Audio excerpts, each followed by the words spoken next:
ಗಿಣ ತುಂಬ್ತ ತುಂಬ್ತ ಗಿಣ ತುಂಬ್ತ ತುಂಬ್ತ ಗಿಣ ತುಂಬ್ತ ನವೋನ್ನತಿ ತಕಿಟ ತಕ ದಿಮ್ಮಿ ತಕಿಟ ತಕಿಟ ತಕ ದಿಮ್ಮಿ ತಕಿಟ ತಕಿಟ ತಕ ದಿಮ್ಮಿ ತಕಿಟ ನವೋನ್ನತಿ ನವೋನ್ನತಿ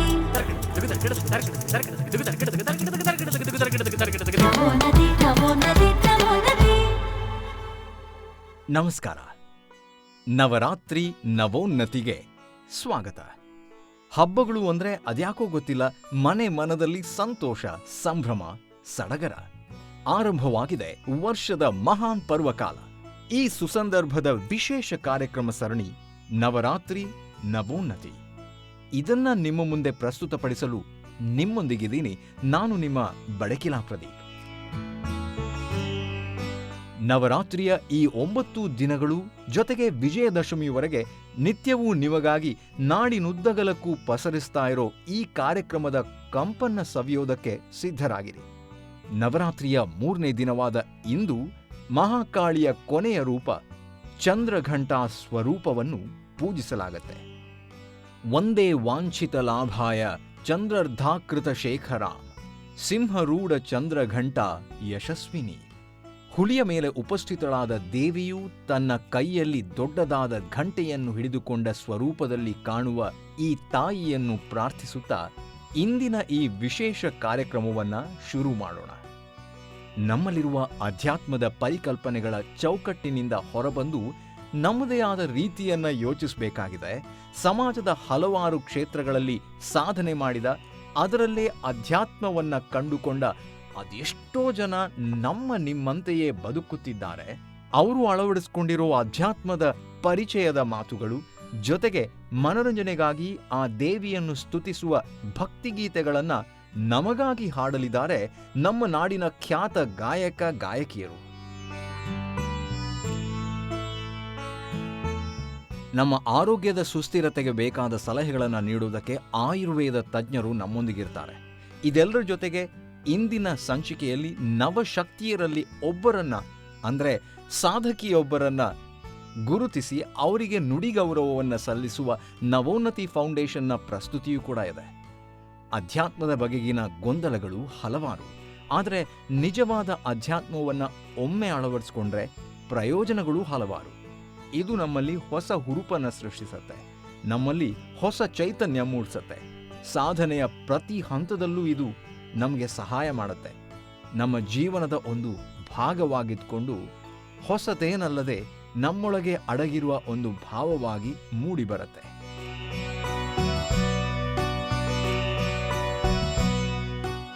ಇವತ್ತಿನ 3ನೇ ದಿನದ ಕಾರ್ಯಕ್ರಮದಲ್ಲಿ ಇದೀಗ ಸಂಚಿಕೆಯ ಪ್ರಮುಖ ಕಾರ್ಯಕ್ರಮಕ್ಕೆ ಬರ್ತಾ ಇದ್ದೀವಿ. ನಮ್ಮ ಅತಿಥಿಯನ್ನ ಬರಮಾಡ್ಕೊಳ್ಳುವಂತಹ ಸಮಯ.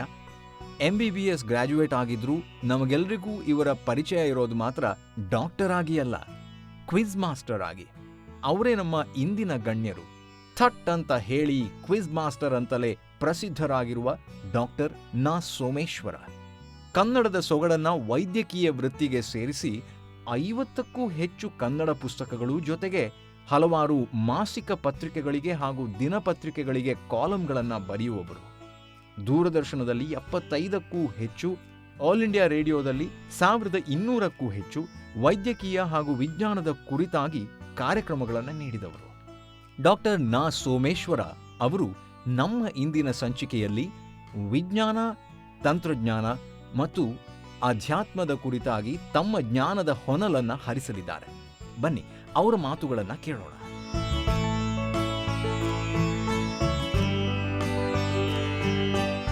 ವಿಜ್ಞಾನ ವಿಶೇಷವಾದ ಜ್ಞಾನ. ಯಾವುದಾದರೂ ಒಂದು ವಿಚಾರವನ್ನ ಕುರಿತು ಜನಸಾಮಾನ್ಯರಿಗೆ ಏನು ತಿಳಿದಿದೆಯೋ ಅದಕ್ಕಿಂತಲೂ ಹೆಚ್ಚಿನ ಜ್ಞಾನ ಪಡೆದಿದ್ರೆ ಆತ ವಿಜ್ಞಾನಿ ಅನ್ನಿಸ್ಕೋತಾನೆ. ಆ ಹೆಚ್ಚುವರಿ ಜ್ಞಾನ ವಿಜ್ಞಾನ ಅಂತ ಅನ್ನಿಸ್ಕೊಳ್ಳುತ್ತೆ. ವಿಜ್ಞಾನದ ಈ ವ್ಯಾಖ್ಯೆಯ ಅನ್ವಯ ಅಧ್ಯಾತ್ಮವೂ ಸಹ ವಿಜ್ಞಾನದ ಒಂದು ಭಾಗವೇ. ಯಾಕಂದ್ರೆ ಅಧ್ಯಾತ್ಮ ಅನ್ನೋದು ಪ್ರತಿಯೊಬ್ಬರಿಗೂ ಸಹ ಶಬ್ದವನ್ನ ಕೇಳಿರ್ತಾರೆ, ಆದ್ರೆ ಅದ್ರ ಬಗ್ಗೆ ಎಷ್ಟು ತಿಳ್ಕೊಂಡಿರ್ತಾರೆ ಅದೊಂದು ಸಣ್ಣ ಪ್ರಶ್ನೆ ಇರುತ್ತೆ. ಹಾಗಾಗಿ ಅಧ್ಯಾತ್ಮದ ಬಗ್ಗೆ ಹೆಚ್ಚು ತಿಳಿದವರು ಜನಸಾಮಾನ್ಯರಿಗಿಂತ ಒಂದು ಅರ್ಥದಲ್ಲಿ ಅವರು ಸಹ ವಿಜ್ಞಾನಿಗಳೇ, ಅಧ್ಯಾತ್ಮ ಜ್ಞಾನಿಗಳು ಅಂತ ಹೇಳಬಹುದು. ಇನ್ನು ತಂತ್ರಜ್ಞಾನ. ನಮ್ಮ ದೈನಂದಿನ ಬದುಕನ್ನ ಸರಳವಾಗಿಸಿದ್ದು, ಸಹನೀಯವಾಗಿಸಿದ್ದು ತಂತ್ರಜ್ಞಾನ. ಉದಾಹರಣೆಗೆ ಒಂದು ಚಾಕುವನ್ನ ಮಾಡಿದ್ವಿ, ಅದು ಸಹ ತಂತ್ರಜ್ಞಾನದಿಂದಲೇ ಸಾಧ್ಯವಾದದ್ದು. ಆ ಚಾಕುವನ್ನ ನಾವು ಎರಡು ರೀತಿ ಉಪಯೋಗಿಸಬಹುದು. ಅದರಿಂದ ಹಣ್ಣು ತರಕಾರಿಗಳನ್ನ ಹೆಚ್ಚಬಹುದು, ಹಾಗೆಯೇ ಮತ್ತೊಬ್ಬರನ್ನ ಕೊಲ್ಲೋಕು ಬಳಸಬಹುದು. ಇದು ತಂತ್ರಜ್ಞಾನದ ತಪ್ಪಲ್ಲ.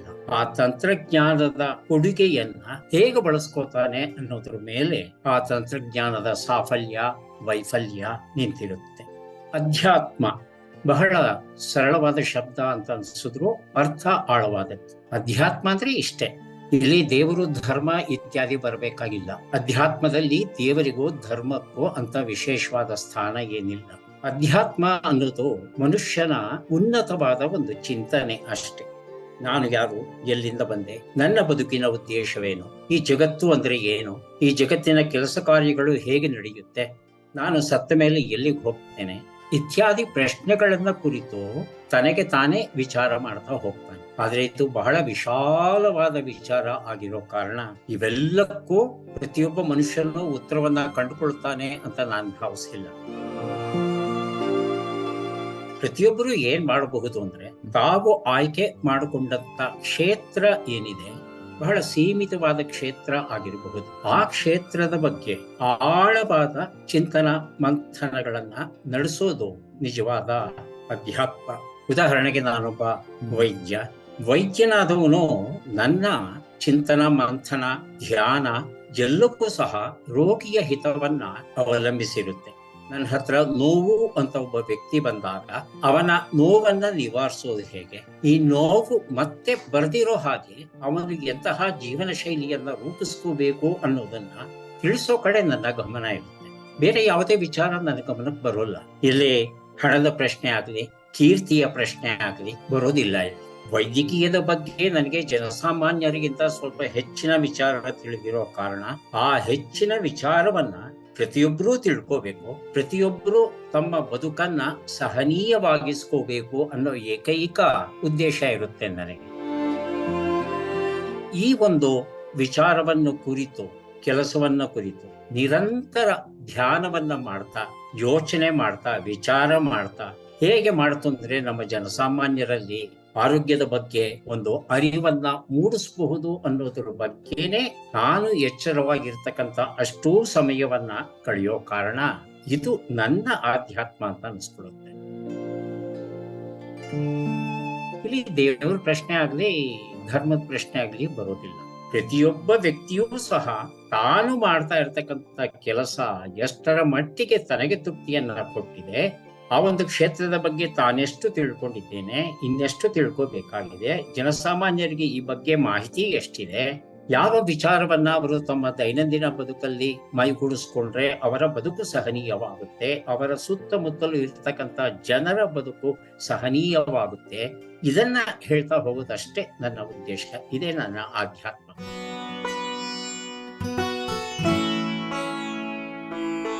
ಅಧ್ಯಾತ್ಮ ಹಾಗೂ ವಿಜ್ಞಾನದ ನಡುವಿನ ಸಂಬಂಧವನ್ನು ಸೂಕ್ಷ್ಮವಾಗಿ ತಮ್ಮ ಮಾತುಗಳ ಮೂಲಕ ನಮ್ಮೊಂದಿಗೆ ಹಂಚಿಕೊಂಡಂತಹ ಡಾಕ್ಟರ್ ನಾ ಸೋಮೇಶ್ವರ ಅವರಿಗೆ ನನ್ನ ಹಾಗೂ ನವೋನ್ನತಿಯ ಪರವಾಗಿ ತುಂಬು ಹೃದಯದ ಧನ್ಯವಾದಗಳು. ಇನ್ನು ಸುಸ್ಥಿರ ಆರೋಗ್ಯದಿಂದಲೇ ಅಧ್ಯಾತ್ಮ, ಸಾಧನೆ ಎಲ್ಲವೂ. ಆರೋಗ್ಯ ಇದ್ದರೆ ಭಾಗ್ಯ ಅನ್ನೋ ಮಾತಿದೆ. ಆದ್ದರಿಂದ ಆರೋಗ್ಯವನ್ನು ಸುಸ್ಥಿರವಾಗಿಸಿಕೊಳ್ಳಲು ನಮ್ಮ ಸುತ್ತಮುತ್ತಲಿನ ಗಿಡಗಳೇ ಮದ್ದಾಗಿರ್ತವೆ.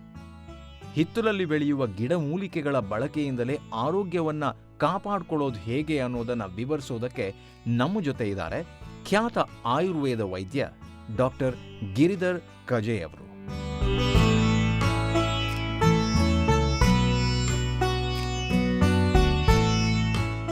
ನಮಸ್ಕಾರ.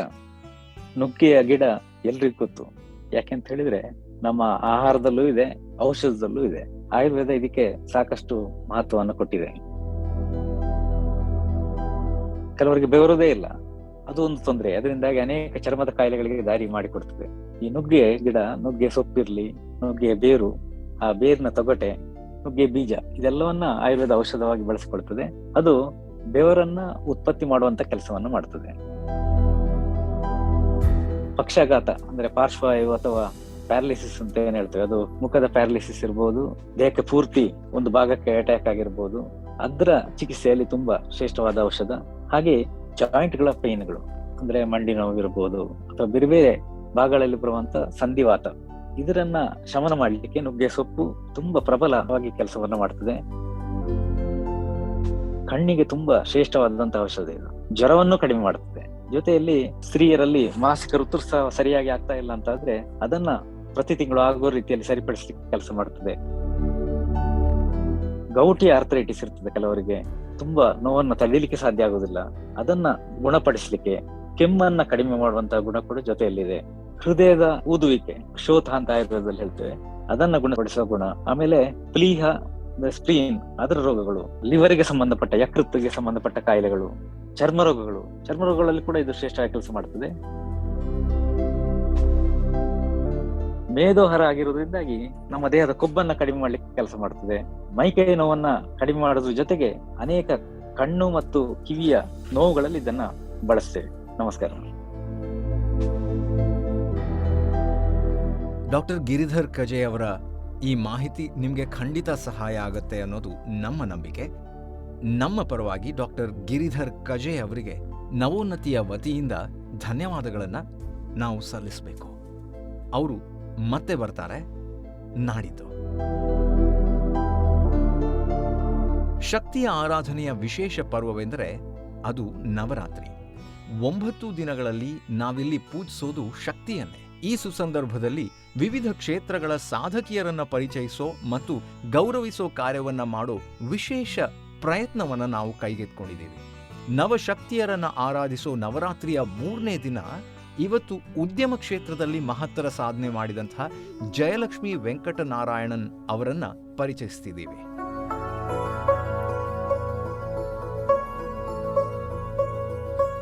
ಅದೆಷ್ಟೋ ತೆರೆಮರೆಯ ಸಾಧಕಿಯರು ನಿಮ್ಮ ನಡುವೆನೇ ಬದುಕ್ತಾ ಇದ್ದಾರೆ. ಅವರಲ್ಲಿ ಒಬ್ಬರನ್ನ ಆರಿಸಿ ಅವರನ್ನ ಗುರುತಿಸಿ ನುಡಿ ನಮನಗಳನ್ನ ಸಲ್ಲಿಸುವಂಥ ಒಂದು ಪುಟ್ಟ ಪ್ರಯತ್ನ ನವೋನ್ನತಿ ಫೌಂಡೇಶನ್. ಇವತ್ತಿನ ದಿನದ ಸಾಧಕಿ ಜಯಲಕ್ಷ್ಮಿ ವೆಂಕಟನಾರಾಯಣ್ ಅವರು ಯೂನಿವರ್ಸ್ ಪವರ್ ಸಿಸ್ಟಮ್ಸ್ನ ಫೌಂಡರ್. ಇವರು ಒಬ್ಬ ಸಕ್ಸೆಸ್ಫುಲ್ ಆಂಟ್ರಪ್ರನರ್, ಅಂದ್ರೆ ಉದ್ಯಮಿ ಅನ್ನೋದರಲ್ಲಿ ಎರಡು ಮಾತಿಲ್ಲ. ಎಲೆಕ್ಟ್ರಾನಿಕ್ಸ್ ಹಾಗೂ ಟೆಲಿಕಮ್ಯುನಿಕೇಷನ್ಸ್ ಇಂಜಿನಿಯರಿಂಗ್ ಪದವೀಧರರಾದ ಇವರು ಒಳ್ಳೆಯ ಟೀಚರ್, ಡ್ಯಾನ್ಸರ್ ಹಾಗೂ ಹಾಡುಗಾರ್ತಿ ಕೂಡ.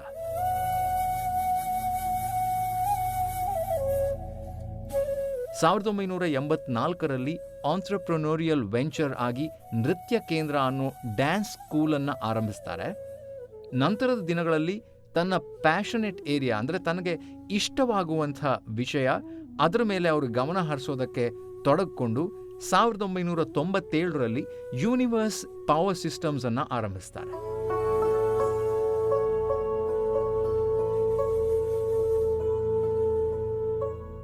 ತನ್ನ ಕನಸಿನ ಕೂಸಾಗಿ ಆರಂಭಿಸಿದ ಈ ಸಂಸ್ಥೆ ಇಂದು ವಿಶ್ವದಾದ್ಯಂತ ಐಟಿ, ಆರೋಗ್ಯ, ಶಿಕ್ಷಣ, ಸರ್ಕಾರಿ ಮತ್ತು ಸಂಶೋಧನಾ ವಿಭಾಗಗಳಲ್ಲಿ 200ಕ್ಕೂ ಹೆಚ್ಚು ಪ್ರತಿಷ್ಠಿತ ಕಂಪನಿಗಳಿಗೆ ಸೇವೆ ಸಲ್ಲಿಸುವಷ್ಟು ದೊಡ್ಡ ಮಟ್ಟದಲ್ಲಿ ಬೆಳೆದು ನಿಂತಿದೆ. ಅಲ್ಲದೆ ಜಯಲಕ್ಷ್ಮಿಯವರು ವರ್ಟಿವ್ನ ಏಕೈಕ ಇಂಡಿಪೆಂಡೆಂಟ್ ವುಮನ್ ಬಿಸ್ನೆಸ್ ಪಾರ್ಟ್ನರ್ ಆಗಿದ್ದಾರೆ. ಅದು ಕೂಡ ಹೆಮ್ಮೆಯ ವಿಷಯ.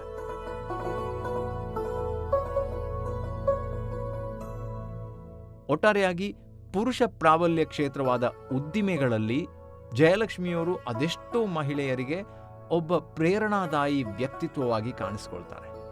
ಇನ್ನಷ್ಟು ಸಾಧನೆಗಳು ಇವರ ಮುಡಿಗೆ ಇರಲಿ. ಇವರಿಂದ ಪ್ರೇರಿತರಾಗಿ ನೀವು ಕೂಡ ಸಾಧನೆಯ ಹಾದಿಯನ್ನು ತುಳಿಯೋದಕ್ಕೆ ನಿಮಗೂ ಕೂಡ ಸಹಾಯವಾಗಲಿ ಅನ್ನೋ ಕಾರಣದಿಂದ ನಾವು ಅವರನ್ನು ಇಲ್ಲಿ ಗುರುತಿಸಿ ನುಡಿ ಗೌರವವನ್ನು ಕೊಡೋ ಪ್ರಯತ್ನ ಮಾಡ್ತಿದ್ದೀವಿ. ಇದು ನಮ್ಮ ನವೋನ್ನತಿ ಕಾರ್ಯಕ್ರಮದ ಹಾಗೂ ಫೌಂಡೇಶನ್ನ ವತಿಯಿಂದ ಜಯಲಕ್ಷ್ಮಿ ಅವರಿಗೆ ಸಲ್ಲಿಸುತ್ತಿರುವ ನುಡಿ ಗೌರವ.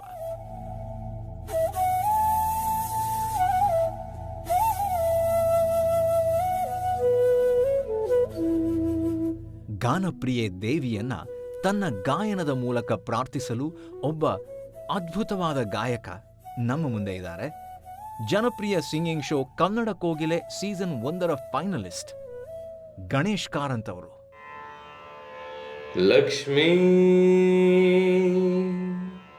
ಲಕ್ಷ್ಮೀ ಲಕ್ಷ್ಮೀ ಬಾರಮ್ಮ ಲಕ್ಷ್ಮೀ ಬಾರಮ್ಮ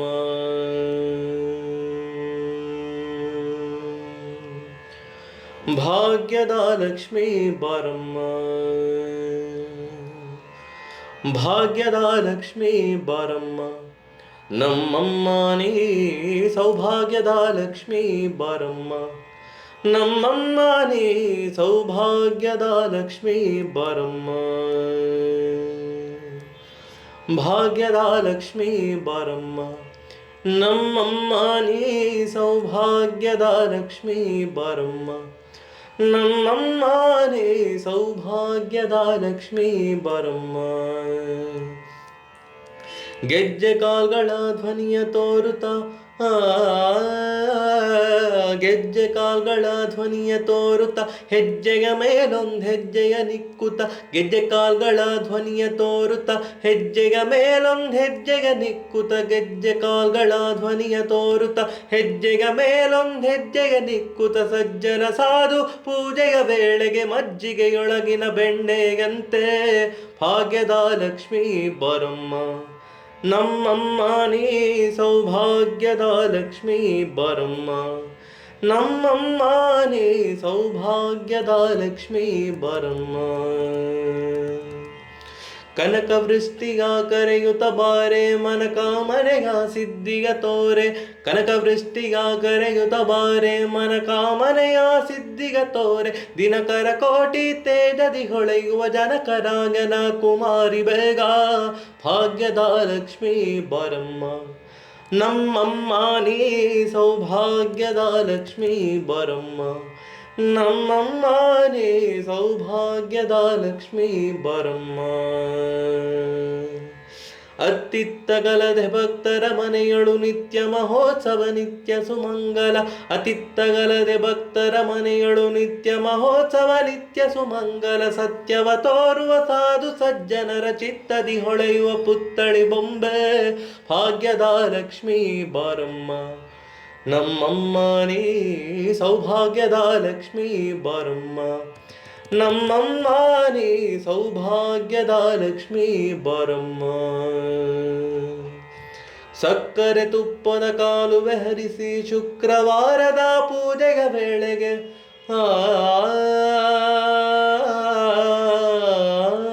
ಸಕ್ಕರೆ ತುಪ್ಪದ ಕಾಲುವೆ ಹರಿಸಿ ಶುಕ್ರವಾರದ ಪೂಜೆಯ ವೇಳೆಗೆ ಅಕ್ಕರೆಗುಳ್ಳ ಅಳಗಿರಿ ರಂಗನ ಚೊಕ್ಕ ಪುರಂದರ ವಿಠಲನ ರಾಣಿ ವಿಠಲನ ರಾಣಿ ವಿಠಲನ ರಾಣಿ ವಿಠಲನ ರಾಣಿ ವಿಠಲನ ರಾಣಿ ವಿಠಲನ ರಾಣಿ ಅಕ್ಕರೆಗುಳ್ಳ ಅಳಗಿರಿ ರಂಗನ ಚೊಕ್ಕ ಪುರಂದರ ವಿಠಲನ ರಾಣಿ ಭಾಗ್ಯದ ಲಕ್ಷ್ಮೀ ಬಾರಮ್ಮ ನಮ್ಮಮ್ಮ ನೀ ಸೌಭಾಗ್ಯದ ಲಕ್ಷ್ಮೀ ಬಾರಮ್ಮ ನಮ್ಮಮ್ಮ ನೀ ಸೌಭಾಗ್ಯದ ಲಕ್ಷ್ಮೀ ಬಾರಮ್ಮ ಲಕ್ಷ್ಮೀ ಲಕ್ಷ್ಮೀ ಲಕ್ಷ್ಮೀ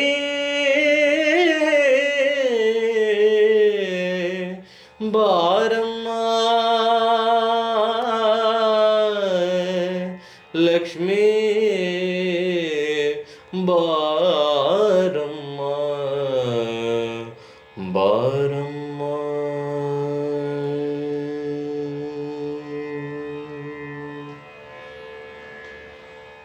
ಬಹುಮುಖ ಪ್ರತಿಭೆಯಾಗಿರುವಂಥ ಅದ್ಭುತ ಕಂಠಸಿರಿಯ ಈ ಗಣೇಶ್ ಕಾರಂತ್ ಅವರ ಈ ಧ್ವನಿಯಲ್ಲಿ ದೇವಿಯ ಪ್ರಾರ್ಥನೆಯನ್ನು, ದೇವಿಯ ಒಂದು ಹಾಡನ್ನು ಕೇಳಿ ನಾವೆಲ್ಲರೂ ಕೂಡ ಸಂಪ್ರೀತರಾಗಿದ್ದೀವಿ. ಅವರಿಗೆ ನಾವು ತುಂಬು ಹೃದಯದ ಧನ್ಯವಾದಗಳನ್ನು ತಿಳಿಸ್ತಾ ಇಂದಿನ ಸಂಚಿಕೆಗೆ ಇದೀಗ ವಿದಾಯ ಹೇಳೋ ಹೊತ್ತು.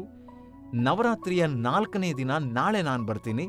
ವಿಭಿನ್ನ ಕ್ಷೇತ್ರವೊಂದರ ಹಾಗೂ ಆಧ್ಯಾತ್ಮದ ನಂಟನ್ನು ತಿಳಿಸೋದಕ್ಕೆ ನಮ್ಮ ಜೊತೆ ಒಬ್ಬ ಅದ್ಭುತ ನಟ ಇರ್ತಾರೆ. ಅವರು ಕೇವಲ ಹಾಸ್ಯ ನಟನಷ್ಟೇ ಆಗಿ ಅಲ್ಲ, ಬೇರೆ ಬೇರೆ ರೂಪದ ನಟನೆಯ ಮೂಲಕ ಹಾಗೆಯೇ ನಟನೆಯನ್ನು ಕಲಿಸುವುದರ ಮೂಲಕ ನಾಡಿನಾದ್ಯಂತ ಪ್ರಚಲಿತರು ಮಂಡ್ಯ ರಮೇಶ್ ಅವರು. ಜೊತೆಗೆ ಮತ್ತೊಂದು ಕ್ಷೇತ್ರದಲ್ಲಿ ಸಾಧನೆಗೈದ ಸಾಧಕಿಯ ಪರಿಚಯ, ಹಾಗೆ ಒಂದು ಅದ್ಭುತವಾದ ಹಾಡು ಎಲ್ಲಾನು ಇರುತ್ತೆ. ಎಲ್ಲಾನು ಕೇಳೋದಕ್ಕೆ ನಾವು ನಾಳೆ ತನಕ ಕಾಯಬೇಕು. ಆ ತಾಯಿ ನಮ್ಮೆಲ್ಲರನ್ನ ಪೊರೆಯಲಿ. ಇಲ್ಲಿಯವರೆಗೆ ಕಾರ್ಯಕ್ರಮವನ್ನು ಕೇಳಿದ ನಿಮ್ಮೆಲ್ಲರಿಗೂ ಕೂಡ ಧನ್ಯವಾದಗಳನ್ನು ಅರ್ಪಿಸ್ತಾ ನಾನು ನಿಮ್ಮ ಬಡಕಿಲಾ ಪ್ರದೀಪ್.